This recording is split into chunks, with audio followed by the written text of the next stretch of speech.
now available in paperback and e-readers. A Steam Horror in the Hamptons. The aspiring angel tries to escape a house of horrors in this action-packed, all-new Esteem series adventure. Get your copy of Esteem Horror in the Hamptons in paperback and e-readers at online booksellers everywhere.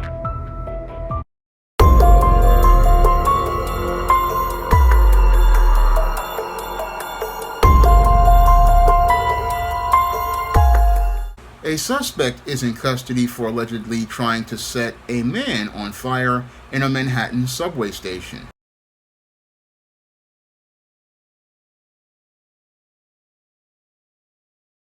Suspect is now under arrest for Saturday's terrifying attack underground. Police say a 23-year-old man was set on fire at a Manhattan subway platform. CBS 2's Elijah Westbrook live outside the Houston Street station in Hudson Square. Elijah?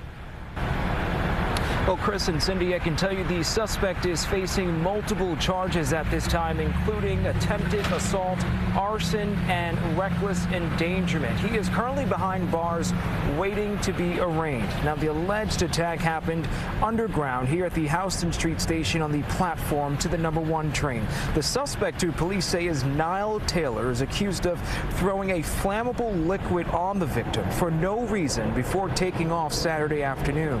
Officers were called here and found the victim, 23-year-old Patrit Aliha, with his shirt off and burns to his body.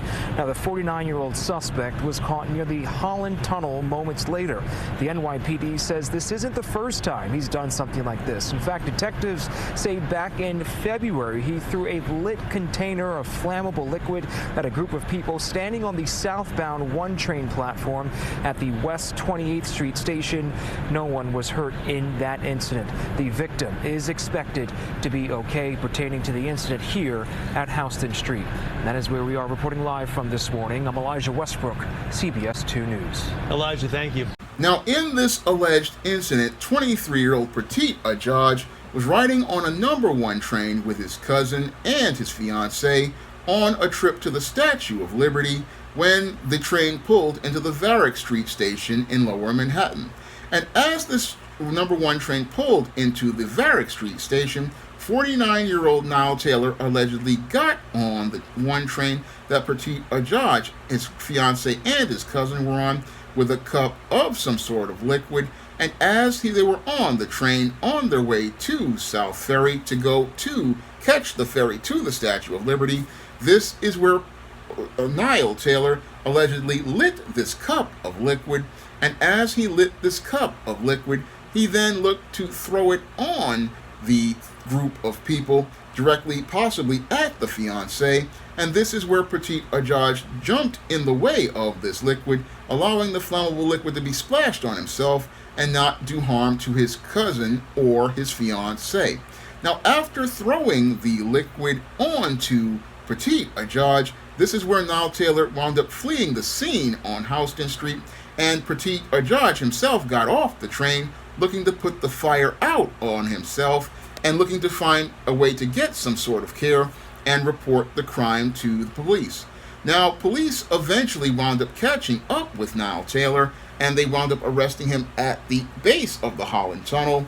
Meanwhile, Prateek Ajaj was still dealing with the injuries from the burns that are over 30% of his body as related to the flammable liquid thrown on him.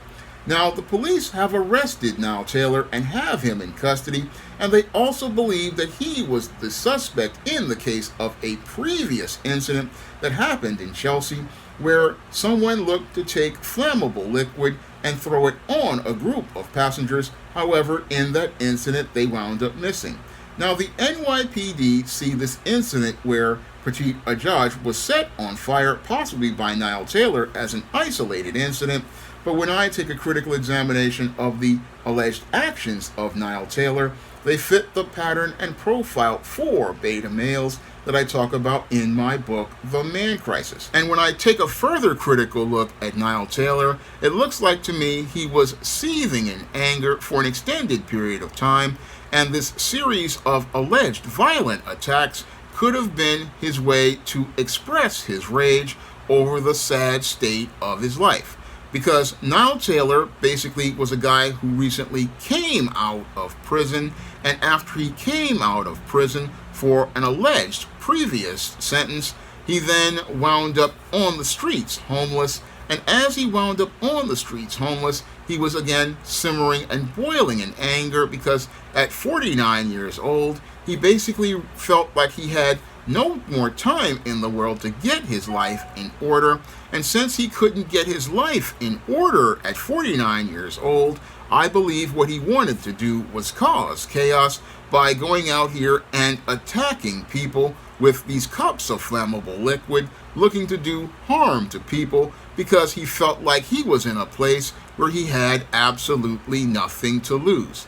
And because he felt like he had absolutely nothing to lose, because at 49 years old, he felt like he could not start his life over again, what Niall Taylor, I believe, did was instead of looking to invest in himself again, what he did was look to go out here and invest in trying to find supplies to cause havoc.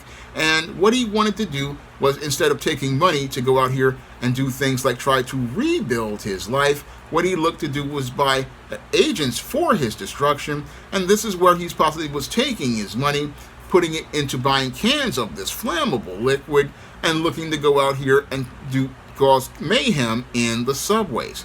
This is what Niall Taylor, I believe, wanted to do because he basically felt like he had nothing to lose at this point, because as a man, there was no way for him to be able to move his life ahead.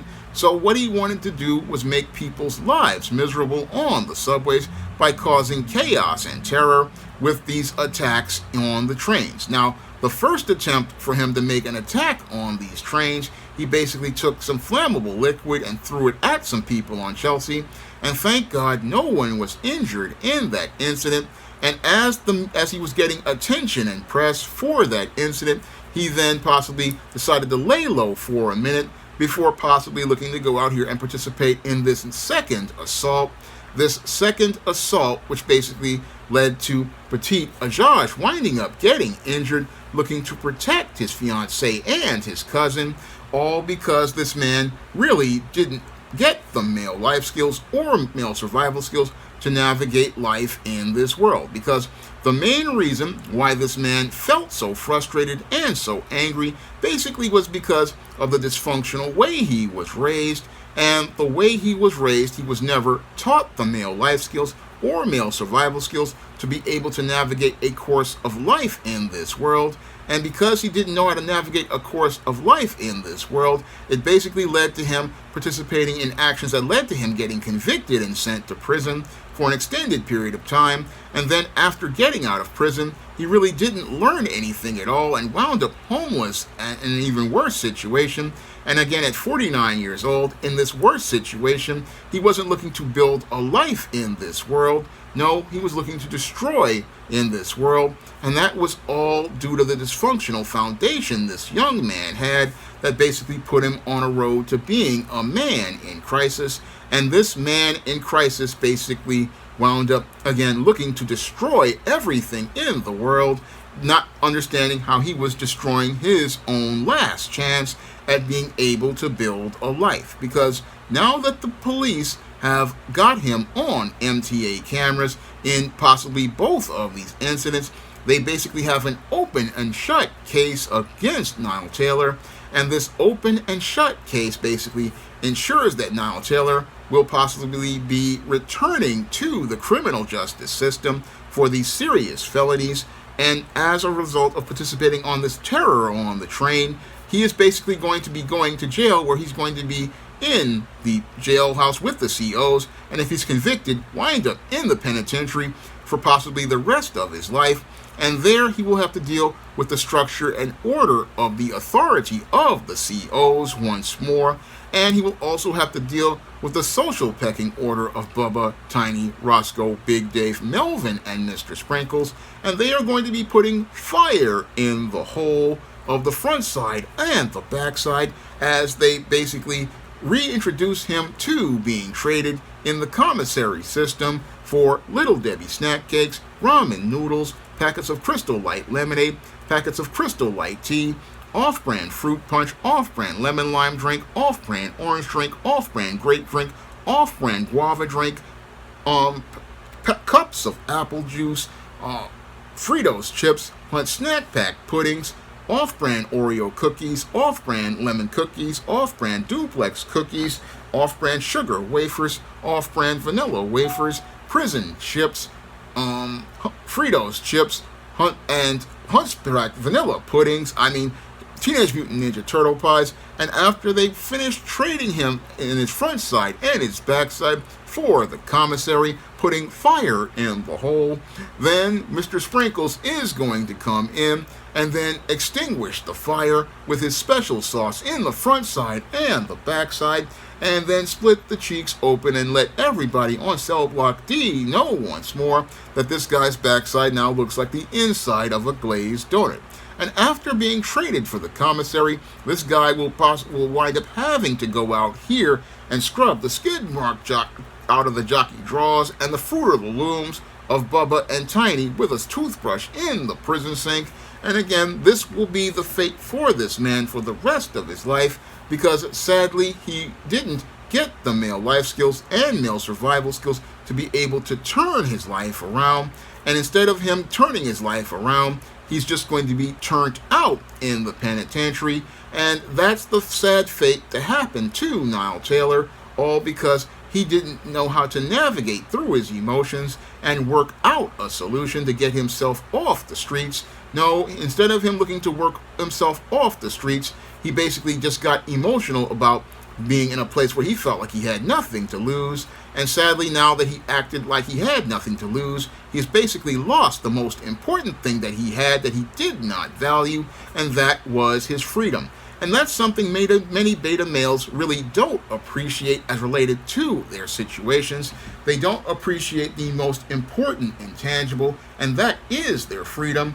And they don't understand that with freedom, you have an opportunity to turn your life around.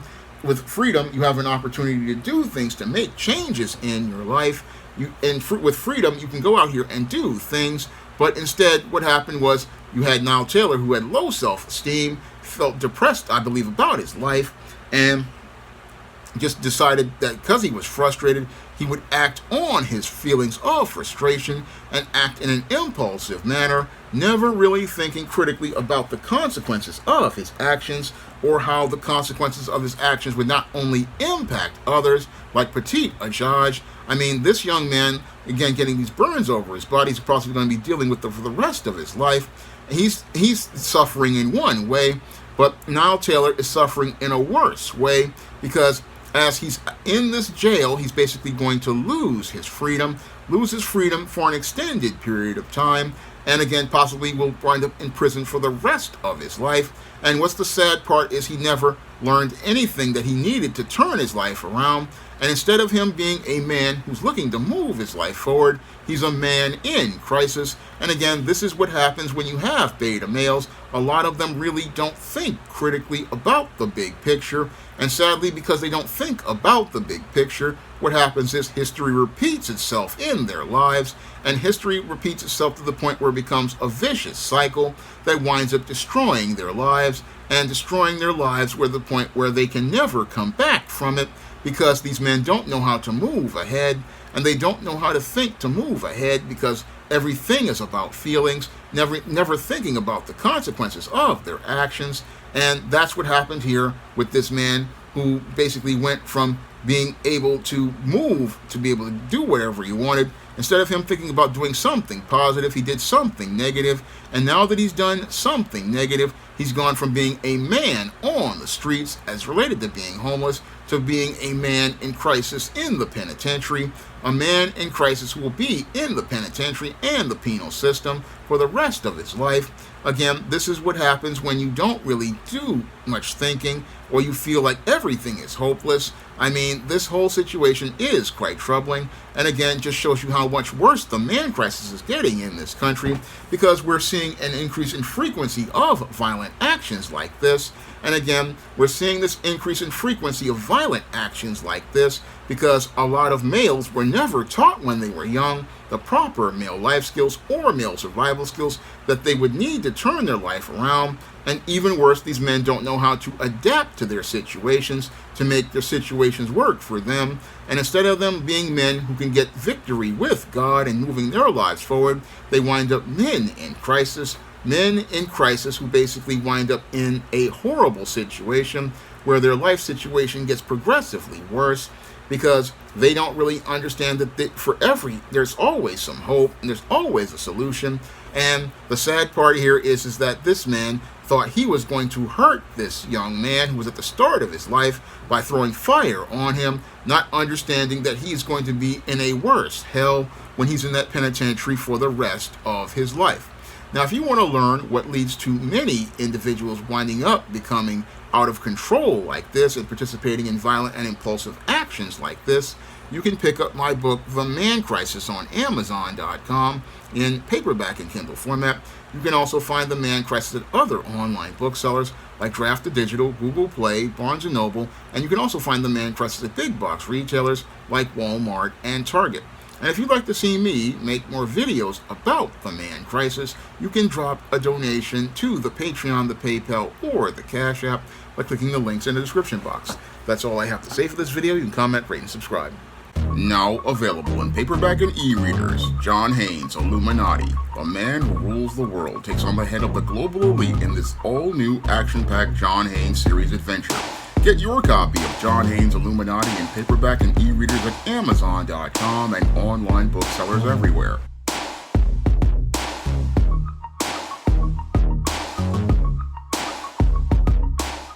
Support Black-owned and Black-operated digital broadcast media. www.niceradionetwork.com.